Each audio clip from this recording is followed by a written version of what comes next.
Well, hello again. This is Jack Sheffield, Jack the exam guy. We're talking business and finance math for the Florida contractors exam again. For all contractors in Florida have to, show some proficiency on the business and finance exam. So today we're going to talk about overhead. Overhead is very important. Overhead is a little complicated because, how do you calculate overhead? You got to spread it out over several jobs.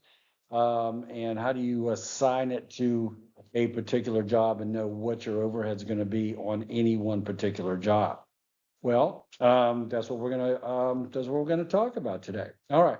So once again, my name is Jack Sheffield. I am Jack the Exam Guy is what I call myself. JackTheExamGuy.com is my website, and my phone number there is 904-755-4111. As always, feel free to call me if you have any questions, whether or not you are in my courses or not. Okay, so here we go. We're going to look at a sample question here. And the sample question, I'll read it to you. It says, assume the overhead is proportional among the following contracts. All right. The total overhead for these jobs has been calculated to be $9,000. And they give you job one, 2,000, job two, 4,000, and so forth. As you can see them there, three is 6,000, four is 8,000, and job five is 10,000. Now, how much overhead should be assigned to job number four? And then they give you these choices at the bottom. A is less than 2,100. B is 2,100 to 2,300. C is 23 to 25, and D is more than 25. This is a point, something not a related to overhead. This is kind of in general on the exam. You're going to see your choices like this many times. They're going to give you these ranges, okay? And it's kind of good to know that ahead of time.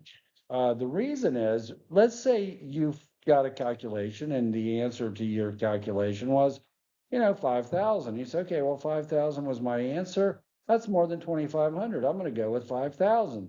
Not so fast, okay? What you want to realize is that your ranges here are about $200, 21 to 23, 23 to 25. Okay, these are our ranges. So what you're going to have to realize is that less than 2,100 is going to be fine if it's like 1,900 or more, or the answer is not going to be more than about 2,700. So if you get something way out of whack from these numbers, don't just go less than 2,100 or more than 2,500. You probably made a mistake somewhere. Okay, so that's kind of an important thing to know just for the exam in general. Okay, so here we go. We're going back to our sample question. And if you think that you can do this, which a lot of people probably can, it is really kind of a common sense question. So, but it is very typical of what you might see on the business and finance exam. You might also see this on the contract administration exam if you're doing the general contractor or building contractor or residential. But it's going to be fair game for anybody taking the business and finance exam for sure.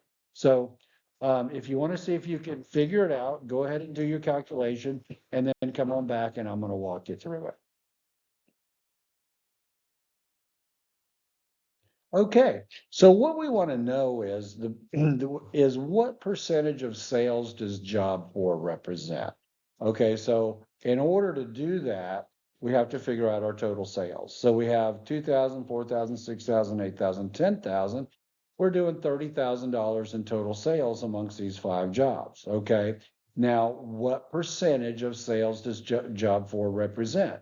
Well, 8,000, that's job four, divided by 30,000, the total equals 20.2666666 in your calculator. And I think you can safely round that up to 27%. However, it's kind of interesting. What I like to do is when you get that 266, leave it in your calculator. You don't even have to write anything down. And the number you get will actually be more exact than if you rounded it up to 27%. So you can leave the 26, the two and all the sixes in there. And then remember from the question, our total overhead was $9,000.